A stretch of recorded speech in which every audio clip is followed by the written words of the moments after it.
This is a video on the point-slope form of linear equations. The point-slope form of a linear equation going through the point x1, y1 having a slope of m is given by this equation down here, y minus y1 equals m times x minus x1. And it's important to notice that x1, y1, these are just placeholders for an actual coordinate. You'll know what that point is. So you're substituting in for x1 the x value and for y1 the y value. But where you see x and y here, those are going to stay x and y the entire time. And m is the slope. Let's take a look at an example. Find the equation of the line going through the point 8, negative 3, having a slope equal to 1/2. So as long as I have a point and a slope, I can always come up with the equation of the line using the point-slope form. Remember, our point-slope form was y minus y1 is equal to m times x minus x1. And it's important to know which pieces fill in where. The 1/2, the slope, that's m, and our point 8, comma negative 3 is our x1, y1. So we're just going to fill into this equation. So we're going to be left with y minus y1 was a negative 3. Make sure you put that negative 3 there, so it's minus because of the formula, and then negative 3 for what y1 is equal to m, which is 1/2, times x minus x1, which we know is 8 from up there. Alright, once we've done this, we'll simplify this equation, and we'll have y is minus and negative 3 really is the same as saying plus 3 equals, and we got to distribute this 1/2 through. So we'll have 1/2 times x, and 1/2 times a negative 8 is a negative 4. And now we want to solve for y, because we're going to get it back into the slope-intercept form. So we're going to subtract 3, and we're left with y is equal to, we have 1/2 x, and negative 4 minus 3 is negative 7. And that would be the equation of the line going through the point 8, negative 3 that has a slope of 1/2. So we start with the point-slope form, and that can get us into the slope-intercept form that we're accustomed to. Let's try to graph this. We know the slope. The slope is 1/2, comes from there. And the y-intercept, alright, in slope-intercept form comes from your constant at the end. Remember, it's a coordinate 0, comma, and then whatever this value is, in this case negative 7. Alright, so it's 0, comma, b if you're used to the y equals mx plus b form. Right, b in this case is negative 7. So if we look at this on the next page, alright, we had our y-intercept was 0, negative 7, and our slope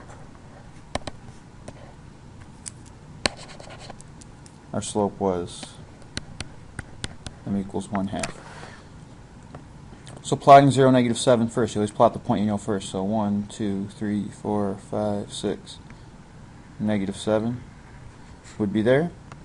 Alright, and remember it's the y-intercept, so it's on the y-axis. 0, negative 7 is that point there.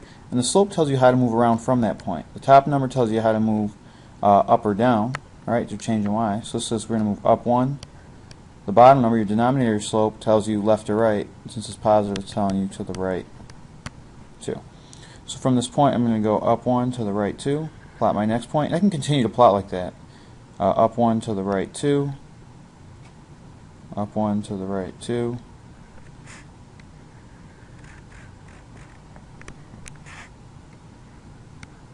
and then we have our line. Alright, and this is the line y equals 1/2 x minus 7. So that's how you would plot that line. Taking a look at some other types of situations where point-slope form comes up. We have parallel lines and we have perpendicular lines. Parallel lines are lines that run next to each other and never cross. And parallel lines have the same slope. That's important. So parallel lines, if you're looking at two lines on a graph, parallel lines are going to run right next to each other and they'll never cross. So they have the same slope because that's what causes them to never cross, right? You're going up and over at the same rate in each line, and that's why they never cross. So it's important to know that fact. Parallel lines have the same slope. Perpendicular lines are lines that meet at right angles. Right? So if I'm talking about lines that meet at right angles, here's line 1, here's line 2. Alright, they meet at the right angle there. They have slopes that are negative reciprocals of one another. When I say negative reciprocals, what I really mean is if the slope of line 1, I'll call this m1, is equal to a over b, then the line perpendicular to it, alright, m2 will have a slope that's negative b over a. So when I say negative reciprocals, they have to have opposite signs and the slope is flipped, or the fraction is flipped. Alright, so for example, if I said, m1 equals 3/4, the slope of the line parallel to, or perpendicular to it, would be m2 is equal to our negative 4/3. Alright, so we're going to use this to help us graph, or actually find equations of lines. Alright, so find the equation of the line going through the point 12, 6, and perpendicular to the line negative 3x minus 4y equals 18. Now whenever I'm trying to find the equation of a line, you need two things. You need a point and you need a slope. Alright, because when we do our point slope form, the y minus y1 equals m times x minus x1, I need to fill in a point and a slope, and then I can find the equation of the line. Well, we know the point, right? The point we have is 12, 6. We need to find the slope, though, based off of this other line. We need to be perpendicular to it.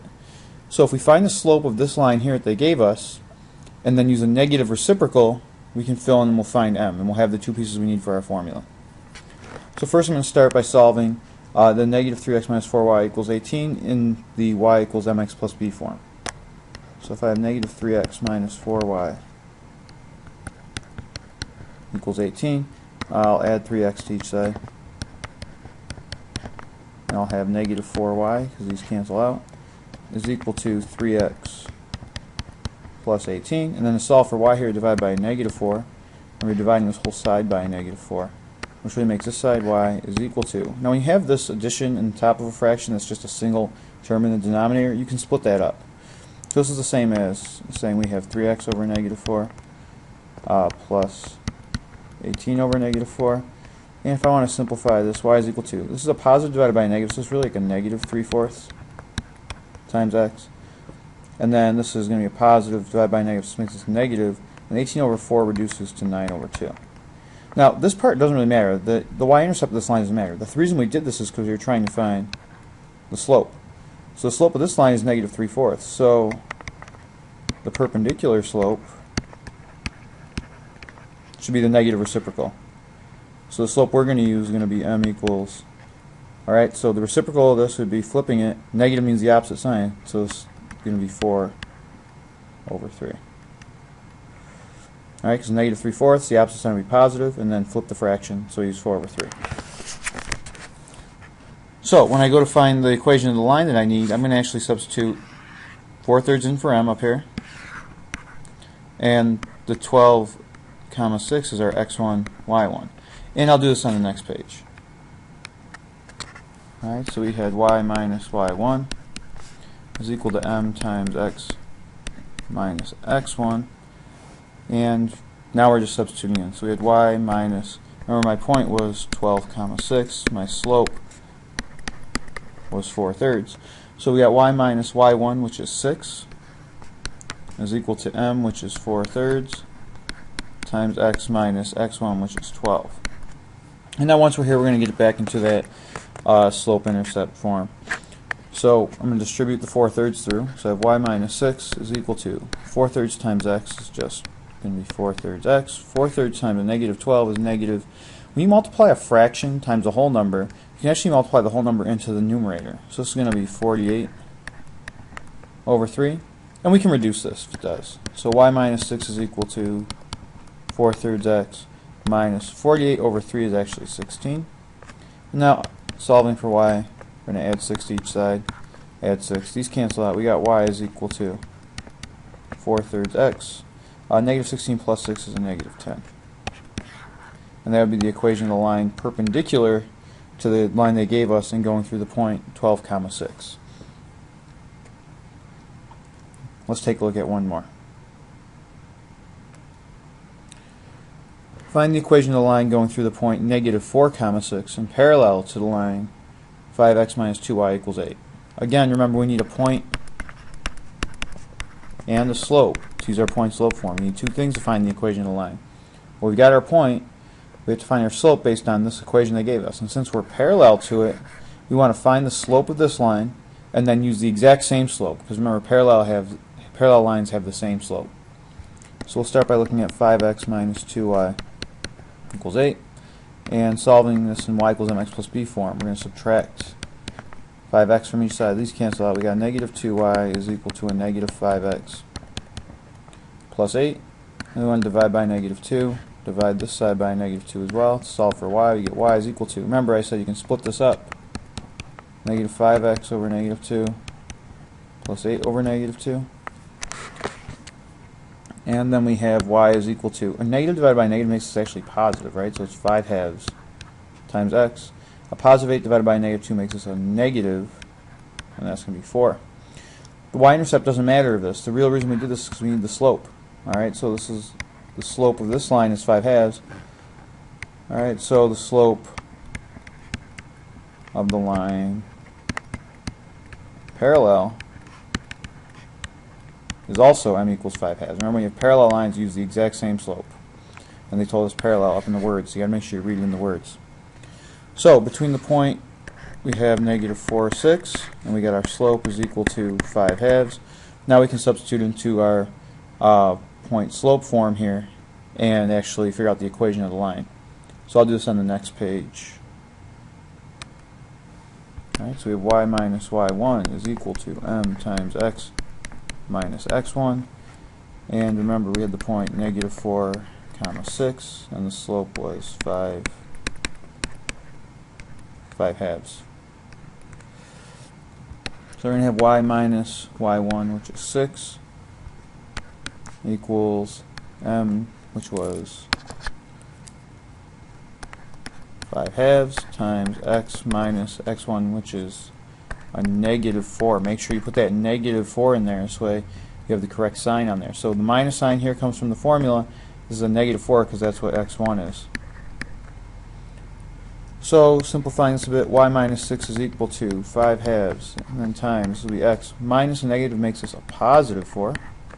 And then we'll distribute that through. So y minus 6 is equal to 5 halves x, and then 5 halves times a positive 4 makes that, remember, you can multiply a whole number right into the numerator of a fraction. 4 times 5 is 20, so plus 20 over 2, which really makes this y minus 6 equals 5 halves x plus 20 divided by 2 is 10. And now we'll add 6 to each side to isolate y and get it in the y equals mx plus b form.